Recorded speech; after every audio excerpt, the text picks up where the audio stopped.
Si escuchas cerca los silbidos, respira tranquilo, porque el silbón está lejos y no hay peligro. Pero si esos silbidos llegan lejanos a tus oídos, entonces no tienes escapatoria. El silbón está cerca, acechando, así que empieza a asumir que ya estás perdido.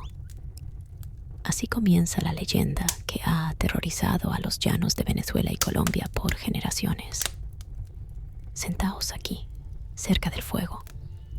Escuchad cómo cruje la leña. Es el mismo sonido que oyeron nuestros ancestros hace 1000 lunas. Esta noche os contaré algo que no todos se atreven a recordar. Una historia que vive en los susurros del monte y en el aullido del viento. Cerrad los ojos, pero no del todo, pues lo invisible deambula todavía entre nosotros. Escuchad con atención. En las vastas llanuras del sur, donde el cielo se vuelve fuego al atardecer y los grillos entonan cantos antiguos, habita un espíritu errante que no conoce descanso, un alma rota por su propio pecado, un castigo eterno que camina entre la vida y la muerte. Le llaman el silbón. No importa si eres rico o pobre, si eres un hombre de fe o un pecador perdido, porque el silbón no juzga con palabras. Él juzga con el peso de los huesos que carga a la espalda. Y nadie, absolutamente nadie, puede engañarle. Su historia ha viajado de boca en boca, en susurros al anochecer. Los ancianos la cuentan al calor de la hoguera para advertir a los jóvenes y recordar a los viejos que aún queda justicia más allá del tiempo. Esta es la historia de un hijo que cometió el más impensable de los crímenes y de cómo su culpa se convirtió en leyenda. Pero mucho antes de convertirse en sombra, el silbón fue carne y hueso. Fue un niño y, como todos los niños, nació bajo un nombre, aunque ahora eso ya nadie lo recuerda. Su historia comienza en una tierra donde el sol abrasa la piel y los ríos hablan por las noches. En los llanos infinitos de Venezuela, donde la brisa acaricia los pastos altos como si quisiera ocultar secretos antiguos. Allí vivía él. Era un joven alto, fuerte, de mirada inquieta y espíritu salvaje. Creció rodeado de bestias y tormentas, de cosechas que dependían del cielo y de relatos que se mezclaban con la verdad. Nadie podría decir si era bueno o malo, solo que tenía un temperamento impredecible, como el relámpago que cruza sin avisar. Su familia era humilde. Su padre, un hombre rudo del campo. Su madre ya no estaba. La tierra se la tragó cuando él aún era pequeño, y desde entonces algo en su alma quedó incompleto. Algunos dicen que el vacío de su ausencia lo convirtió en un joven caprichoso, acostumbrado a obtener lo que deseaba sin medida ni razón. Otros cuentan que, desde niño, tenía una oscuridad en los ojos, una tristeza antigua, profunda, como si llevara dentro una herida heredada. Era solitario, sí, pero no por timidez. Hablaba poco, miraba mucho, y cuando hablaba, lo hacía con una intensidad que inquietaba incluso a los más viejos del pueblo. Aún así, no era una mala persona. No entonces, simplemente era distinto, como si el mundo no supiera qué hacer con él. Amaba la carne de venado, la codiciaba como un tesoro. Decía que ninguna otra criatura tenía un sabor tan perfecto, tan salvaje. Y cuando su padre tardaba demasiado en traerla del monte, el muchacho se impacientaba. El venado se convirtió en obsesión, y la obsesión en semilla del horror. En las noches se le podía ver sentado a la puerta de la casa, silbando solo, mirando al cielo, esperando. Nadie sabía qué esperaba, pero él sí lo sabía. Esperaba a que algo cambiara o a que todo estallara. Y entonces llegó la noche en que todo cambió.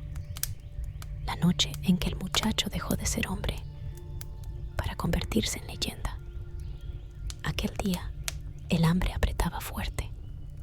El sol se había escondido tras nubes espesas y los grillos guardaban silencio, como si el llano intuyera lo que estaba por venir.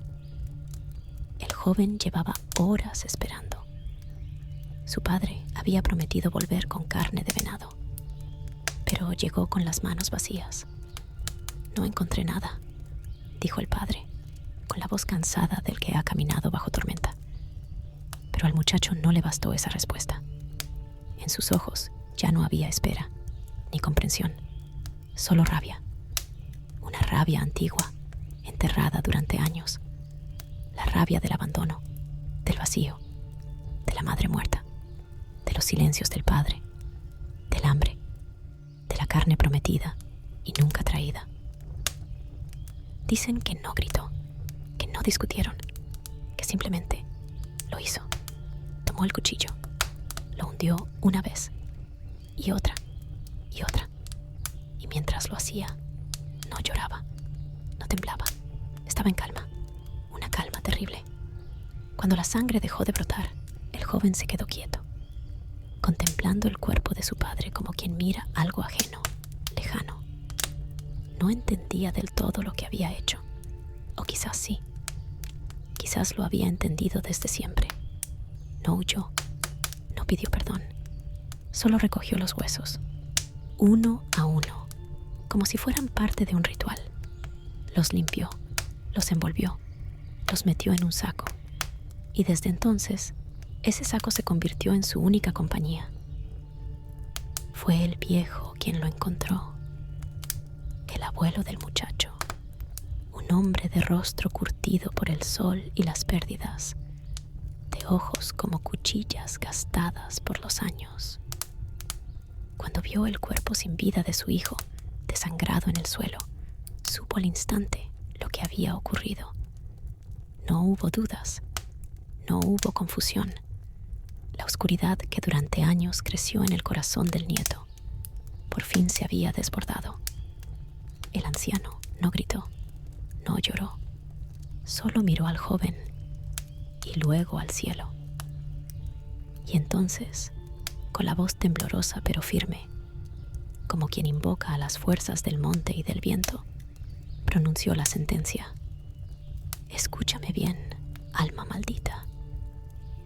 Desde hoy cargarás con los huesos de tu padre hasta el fin de los tiempos, vagando sin paz, sin techo, sin rostro. Serás sombra entre hombres, serás silbido en la noche, y allí donde vayas te anunciarás con tu lamento, para que todos sepan que traes muerte, para que nadie pueda darte descanso, ni en esta vida, ni en la otra. Y así fue. El joven fue expulsado, amarrado, azotado, marcado como se marcan las reses. En algunos relatos dicen que le echaron ají picante en la herida, en otros que fue perseguido con perros hambrientos para obligarlo a huir lejos del pueblo. Pero en todos, se repite lo mismo. Nadie volvió a mirarlo con ojos humanos. Ya no era nieto, ya no era hijo, ya no era hombre. Desde entonces comenzó a andar por los caminos sin rumbo, con el saco de huesos colgado al hombro, con los pies descalzos y la mirada vacía. La tierra crujía a su paso. Los animales se ocultaban cuando lo sentían cerca, y el viento empezó a arrastrar su silbido por las sabanas.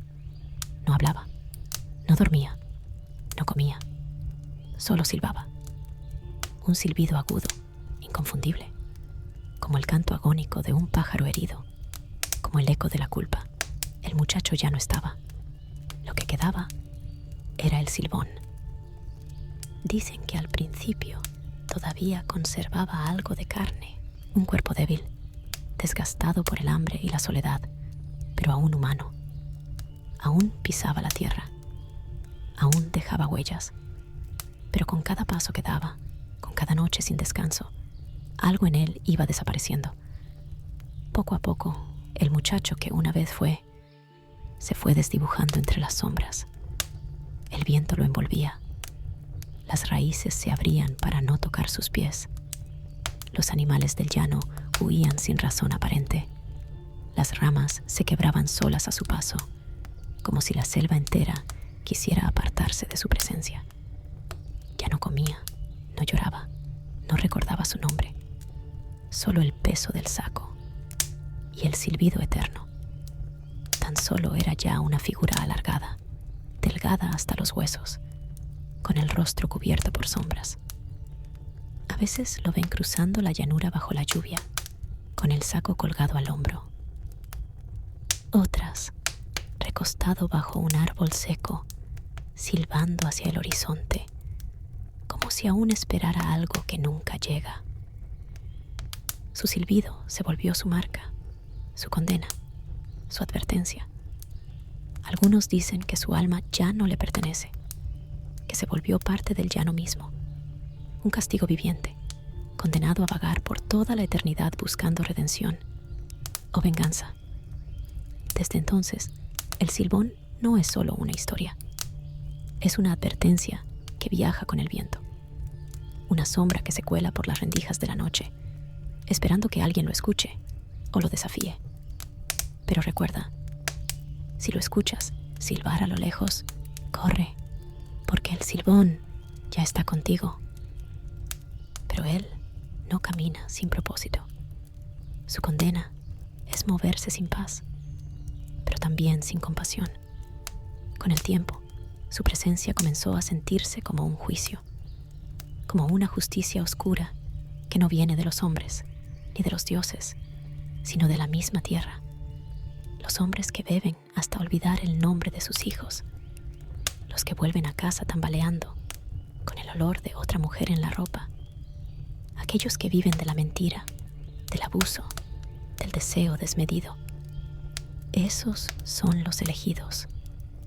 Se dice que el silbón huele el aguardiente en la sangre, que su olfato está entrenado para encontrar a los borrachos dormidos entre matorrales, en portales oscuros, bajo árboles malditos. Y cuando los encuentra, se sienta a su lado. Los observa mientras respiran con dificultad. Y entonces comienza a succionar el alcohol de sus cuerpos, como si extrajera la podredumbre desde las entrañas. Al amanecer, los encuentran con la mirada perdida, fríos como piedra, sin una sola gota de licor en el cuerpo, ni una explicación lógica de lo ocurrido. Otras veces no hay sutileza. El castigo es brutal. Despedaza a los mujeriegos. Les rompe los huesos, uno a uno, como si pagaran con su carne el pecado del deseo. Nadie escucha sus gritos, porque cuando el silbón actúa, el llano guarda silencio. Pero no solo castiga cuerpos, también arrastra desgracias. En algunos pueblos dicen que cuando el silbón se ha escuchado cerca, al poco tiempo vienen la mala cosecha, la muerte repentina de animales, las enfermedades sin causa. Es un presagio, un signo, una advertencia viva. La gente del campo no necesita ver su figura para saber qué ha pasado por allí. Basta con mirar al cielo. Si los cuervos vuelan bajo, si los perros no ladran, si el aire se vuelve espeso, saben que Él ha rondado cerca y se encierran, rezan y esperan que pase. En cada rincón del llano hay quien jura haberlo escuchado y hay quienes afirman haberlo visto. No de frente, no claramente, pero lo han sentido. Han sentido el frío repentino que corta la piel, la brisa que silba distinto, el silencio que pesa más que el miedo. Uno de esos relatos viene de un hombre mayor, de voz quebrada y ojos gastados por el tiempo. Lo contó una sola vez y después nunca volvió a hablar del tema. Decía que una madrugada regresaba a caballo desde un caserío vecino. Había bebido más de lo debido y el aguardiente le ardía aún en la garganta. La luna estaba oculta y solo el sonido del viento lo acompañaba. De pronto, lo escuchó. Un silbido agudo, lejano, demasiado lejano. Pensé que era un pájaro, dijo. Pero el caballo se detuvo solo, se negó a avanzar. Y entonces, el silbido cambió. Se hizo más claro, más definido, más humano. El caballo relinchó, dio media vuelta y lo lanzó al suelo. Cuando logró incorporarse, sintió una presencia detrás. No un cuerpo, no una figura, algo más pesado. El viento dejó de soplar y algo que no era viento le acarició el cuello. A la mañana siguiente lo encontraron desmayado, con la ropa rasgada, totalmente deshidratado y sin apenas poder articular palabra. Su mirada estaba totalmente perdida, como si al mirar no estuviera viendo este mundo, sino otros. El hombre nunca volvió a ser el mismo. Hay también historias de jóvenes mujeriegos que desaparecieron sin dejar rastro, de campesinos encontrados con los huesos rotos, como si hubiesen sido aplastados por una fuerza inhumana. En todos los casos, los perros aullaron la noche anterior. En todos los casos, alguien escuchó un silbido lejano. Una mujer anciana de Apure contaba que, en su infancia, su hermano mayor fue atacado. Dicen que amaneció con el cabello blanco y la mirada ida, como si su alma hubiese envejecido de golpe. Nunca volvió a hablar. Solo se sentaba en la puerta, con los ojos clavados en el horizonte, esperando otro silbido. Estas historias no están escritas en libros. Se transmiten en susurros, de abuela a nieto, de vaquero a vaquero, porque todos saben que burlarse del silbón es tentar a la muerte. Y nadie que lo haya visto de verdad puede contarlo más de una vez. No todas las leyendas nacen para asustar. Algunas nacen para recordar. El silbón, más que una sombra, es un espejo. Uno que devuelve al pueblo la imagen de sus propios excesos, sus faltas, sus pecados. En los llanos, su historia no es solo cuento, es advertencia. Se les cuenta a los niños que empiezan a desobedecer, a los adolescentes que desafían el respeto, a los hombres que se pierden entre el alcohol y las pasiones. El silbón es el recordatorio de que toda acción tiene un precio y de que el respeto, la templanza y la humildad son los pilares invisibles que sostienen la armonía con la tierra, con los ancestros y con uno mismo. En los pueblos más antiguos, cuando alguien desaparece o enferma de pronto, algunos aún susurran: el silbón ha pasado por aquí. Y no lo dicen solo con miedo, sino con respeto en ocasiones. Porque el silbón es castigo, sí, pero también es ley natural. Es el equilibrio que viene cuando se rompe lo sagrado. Así es como ha sobrevivido la historia del silbón. Cada generación lo reinventa, lo teme, lo respeta. Y mientras haya quien olvide lo sagrado, el silbón volverá a caminar entre nosotros. Porque no es solo un espectro, es la culpa que no muere. Es el castigo que camina. Es el eco de una tierra que recuerda todo y perdona poco. Recuerda muy bien esto, viajero.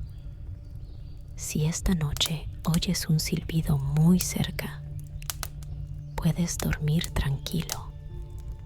Pero si lo escuchas lejos, muy lejos, quizás el silbón ya esté aquí. Este fuego que nos ha iluminado con su luz cálida y sus llamas danzantes, poco a poco comienza a apagarse. Pero las leyendas, como este fuego, nunca mueren del todo. Su brillo se mantiene vivo en quienes las escuchan y las sienten. Hasta la próxima hoguera. Nos volveremos a encontrar aquí, junto al fuego eterno.